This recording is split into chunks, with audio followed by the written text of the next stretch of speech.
Hey guys, welcome my Thamaka Cap Vlog YouTube से मैं आप लोगों को स्वागत करता हूँ। गाइस नोंसोर नुखाबाय नों थाम्बनेल आरो टाइटेल होननानै मानि सायाव भिडिअ लाना फैदों।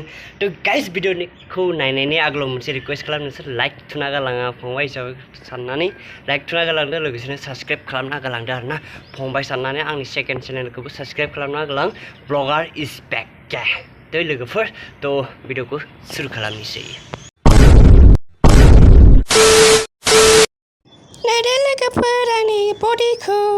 Hujud, मोजाङै नुवासै आं आरो खेनसे रिपिट नुबाय दा आंनि बडिखौ मोजाङै नुबाय माथो नारें जुमब्रासोलै आपेलबो नंबासो नारें जुमब्रासो मोजाङानो नायनालाय गोथाव जानाय नङा, गोखै जागोन।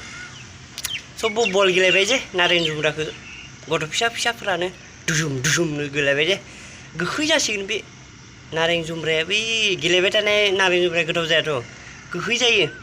काम गैला दे होनबालाय थाबायनाबो देखायलाय, मोजांनो थाबायना देखाय।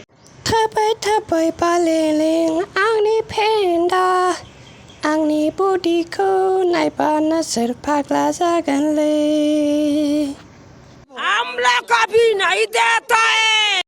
गुड आंनि खोथा मानिनायनि थाखाय, थाबायनानै देखायनायनि थाखाय गैला नारें जुमब्राया एकदम गेग्ला जाजोब्बायलै, माने दांग्लिजोब्बाय नारें जुमब्राखौ।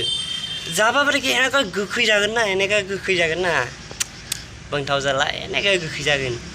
मा बुंबावगोन जोंनि बर' सिख्लाफोरखौ लोगोफोर बेसोनो हायो सानै साथामसो दं आरोना, बिदिनो भाइरेल जाबाय थायो आरोना, आरो बहुत लेथ्रायै ड्रेस गानो आरोना, सानै साथामसो दङ। बुंनो थाङा आङो, बुंबा हामा जायो आरोना लोगोफोर। तो भिडिअआ बोरै नांखो नोंसोरखौ जास्ट फानि एन्टारटेनमेन्ट बानायनो सानदोंमोन आरोना। मोजां नांदोंबा लाइक शेयार कमेन्ट साबस्क्राइब खालामनो दाबाव, बेसेना शेयार खालामना फंबाय हिसाबै साननानै आरोना लोगोफोर। दिनै भिडिअआ बेसेबांसोमोन। लभ इउ, बाय बाय। साबस्क्राइब खालामना लादो।